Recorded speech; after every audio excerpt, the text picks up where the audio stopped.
right, so I know I've missed a few weeks on my Newline Panel mini pieces of information, mini lessons, but we're going to do a really quick mini lesson this week, or mini tech tip on using your Newline Panel with something I found that's really cool.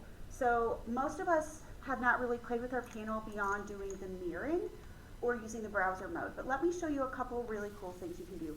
One of my favorites is that there's an app store. So if you click on apps, there are all kinds of apps available, and I know you can't really see yours. My classroom lights don't dim or turn off anymore. So, but if you go into your app store, there's a lot of options. One of your apps that you have is the visualizer for your camera, which we'll talk about a little bit later. But something you can do that's really cool is you can split your screen using the apps. So let me show you how to do that. So the first thing I'm going to do is click on the little button on the front that has the 3 lines to bring up the menu. And then you have this option right here for split screen. So I'm going to tap on split screen. And I have to pick the apps I want to split my screen with. So the first thing I want to put up is I want to put up my whiteboard on one side. Whiteboard. So now I can write on this side. And the second thing I want to put up on mine is, let's use my calculator. So let's do some math today. So I can split my board and have half of my board as my calculator, right? And half of my board is my whiteboard. All right, so if I was wanting to do this, I could have my calculator up, showing my kids the different things on my calculator, while also writing on the whiteboard side of my panel. So this is really nice so that you can have 2 apps going at the same time. Now, it has to be an app that's built into your board. So it has to be something like the calculator and the whiteboard, or the visualizer, which I'm still working on figuring out, that's coming soon, and a browser window. All right, there are all kinds of options with that though. You can also resize these, so you can see I can tap on the 2 little lines to kind of make it a little bit smaller. I can minimize it and put it down, put it away. I can also tap on the picture with the square and make it full size. So that's a really cool option. I encourage you this week, as you have like 5 minutes, maybe you're playing with the split screen, but as you have like 5 minutes, I really encourage you to go to the apps and to really dig into that app store, because there are a lot of really cool options. And there are things, I was told by the Newline rep, there are things that you can actually just search for that aren't visible in the app store through just the splash page.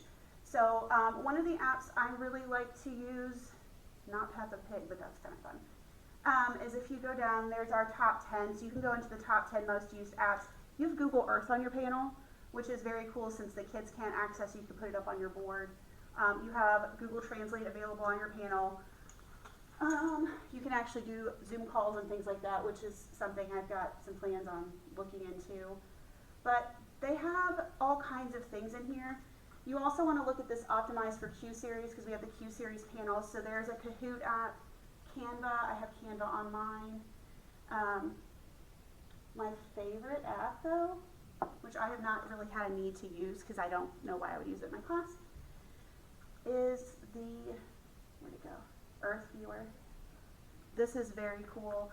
If you teach science or social studies, there's lots of options in this Earth Viewer. So you have the 3D view of the Earth, but then you can also go up here in the 3 dots and show different things. So you can ask it, you can change the time on it. So right now, this is whatever time it shows up in that corner right now that it's showing. So you can also turn your clouds on and off. You can show the jet streams. You can show lots of different things on here, which I just think is really cool. And you could actually do this with a split screen and put your map on one side, your Earth on one side, and your whiteboard on the other. So really cool options. I challenge you this week to mess with the split screen option. Again, it's the 3 little line button on the front, and then you choose split screen. I have this Build a Bridge game on mine because one of the things we do in my class is architecture and construction. So I could put that up on half my board and the whiteboard on the other half, and we could work through playing the Build a Bridge game when it loads. So I challenge you to try out the split screen. I also challenge you to kind of dig into that app store and see what's available. That has music, and it's really loud. All right, so I really challenge you to dig into the app store and split screen this week. Even if the kids aren't able to play on their own devices, you could put this kind of stuff up and have them be able to view Google Earth and things they can't necessarily do on their own device.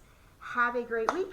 and hopefully you get a chance to kind of play with the board and do one really fast thing this week.